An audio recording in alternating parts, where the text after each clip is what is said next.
Was he my first? No need to be so coy. No, he wasn't my first. That would have been Carl. He was a local boy in a band. He was a bit of a shit. But he was sexy. We were 15.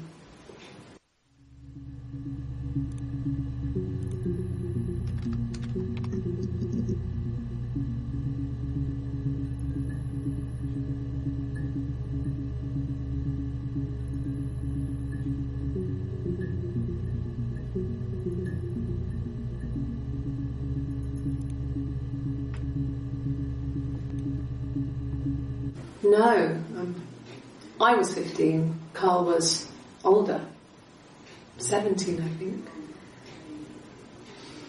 I was really into him, regardless of how he actually behaved. Lots of drunken teenage sex. We did it in a church once. It was stupid.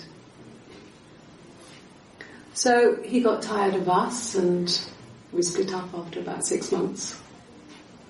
It was sad, but those early experiences, they help you realise who's really important to you, you know? Family.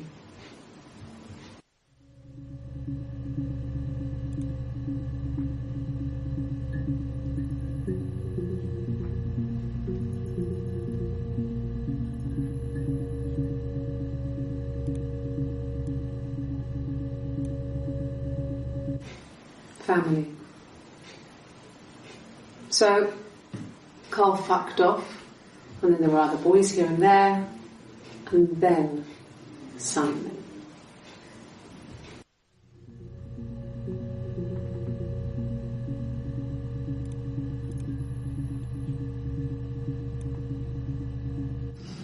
Differences? She's a better driver than me. She passed the test for us. I tried to take it and nearly crashed the car. Learned that you can't rely on confidence to get you through everything. She is the shy one. She was especially shy around boys. If Hannah liked a boy, I would have to pursue him. It was that way with Carl. Hannah met him first. She had such a crush.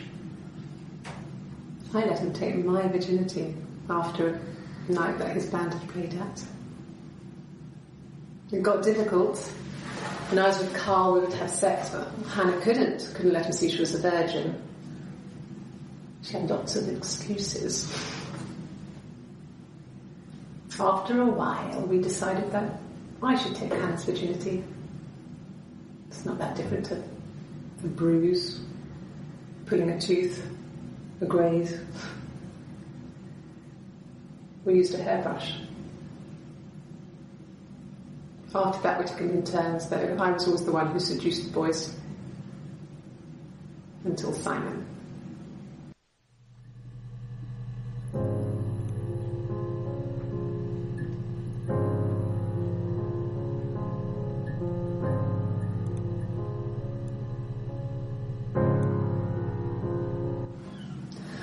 Hannah was so smitten with Simon.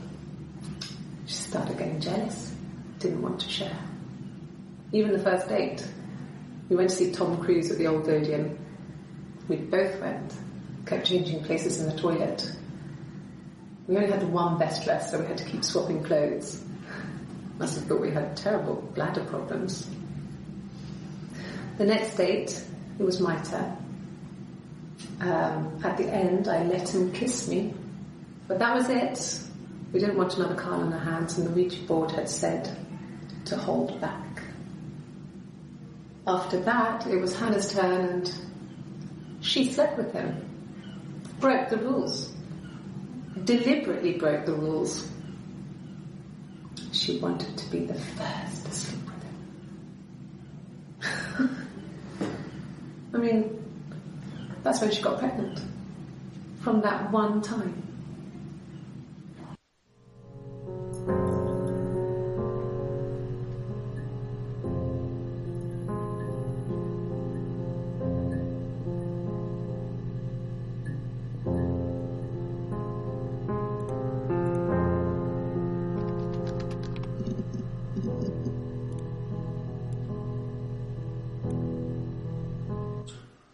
has a wallet, a huge silly thing, leather, real leather, I think. He packs it full of stuff, business cards, receipts, lottery tickets. He always carries it in his back pocket. I think that's why he's got a bad back. Offsets the discs. I haven't seen it, so he must have it on him. He always takes it out of his back pocket before when he comes in, if he's in the house.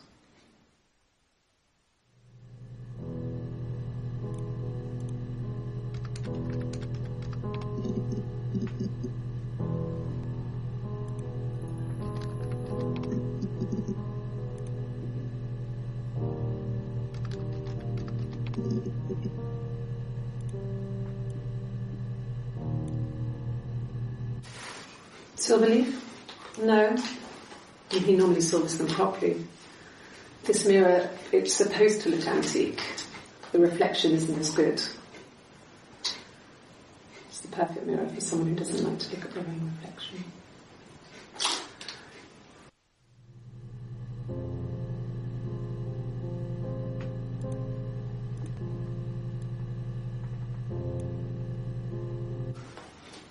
Look, on his clothes, that would make sense. He made it by hand. I mean, he brushes the silver onto the glass. That's not how they make mirrors these days. I mean, he made the mirror and he gave it to me.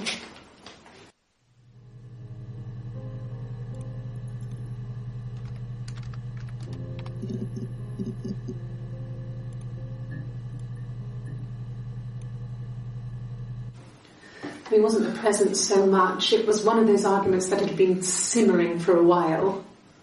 The present was a mirror, a nice mirror. He'd engraved the glass, the kind of mirror a princess would have in a story. He made it specially for me.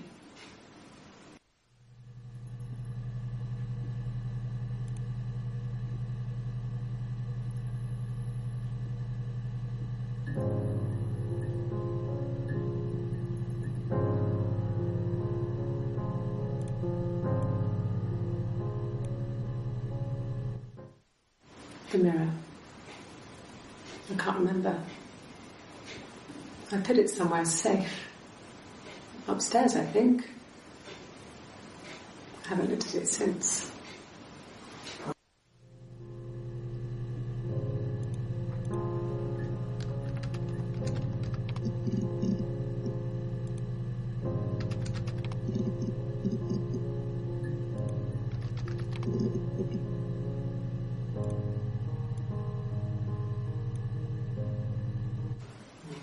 Diane is really nice. She helps out with the glaziers, organises the Christmas party, that sort of thing.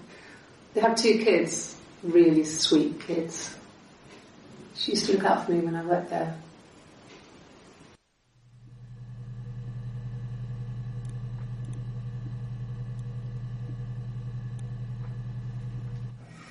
Simon and Eric arguing? No, I can't imagine they'd be arguing. And they get on so well. Unless it was something to do with work. Maybe Simon was being too much of a perfectionist. But I don't know. You should ask Diane.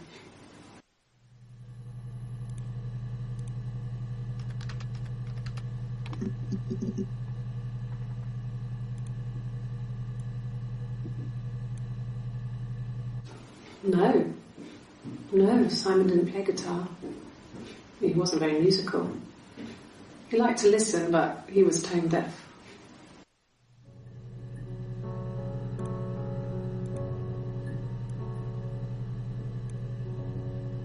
Yes.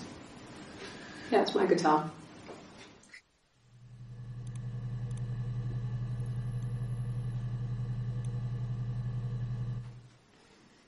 You want me to play something? I'm not the world's greatest guitar player. Okay. Probably needs tuning. No. It's okay. How about a traditional ballad? Should be right up your street.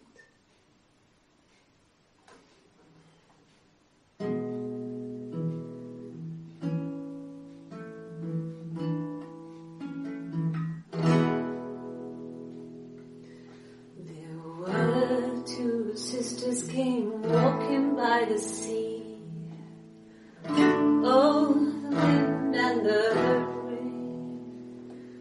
The eldest one pushed the other one in. Oh, the dreadful wind and rain. See, they both had a love for the captain's son.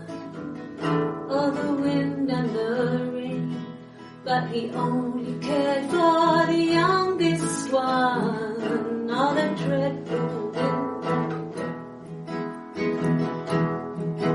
Oh, the eldest envied her sister fair. Oh, the wind and the rain, with a pretty little face and her long blonde hair.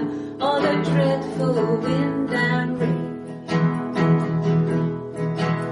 She pushed her in and held her down. Oh, the wind and the rain watched her as she slowly drowned. Oh, the dreadful wind and rain.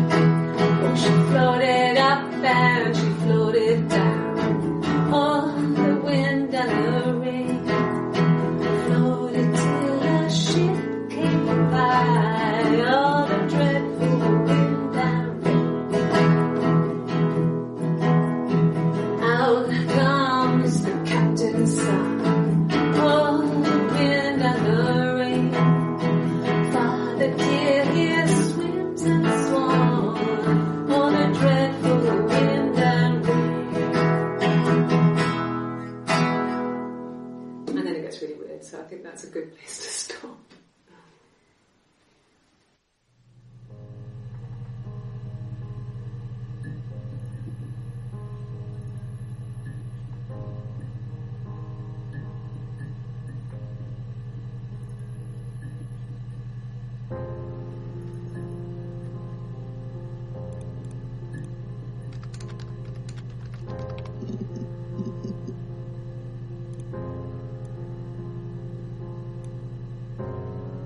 There was a conference, something to do with double glazing, in Oxford.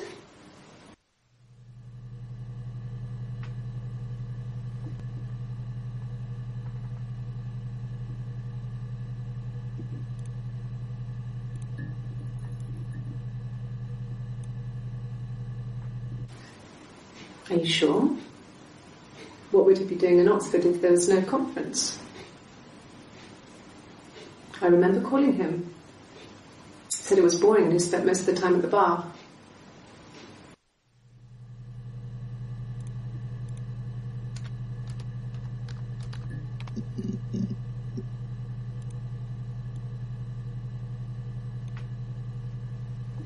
It was supposed to be a secret. Just because Simon is dead doesn't mean I have to give up all his secrets. It doesn't have anything to do with what happened to Simon. No one murdered my husband because he cheated his expenses for a romantic weekend in Oxford.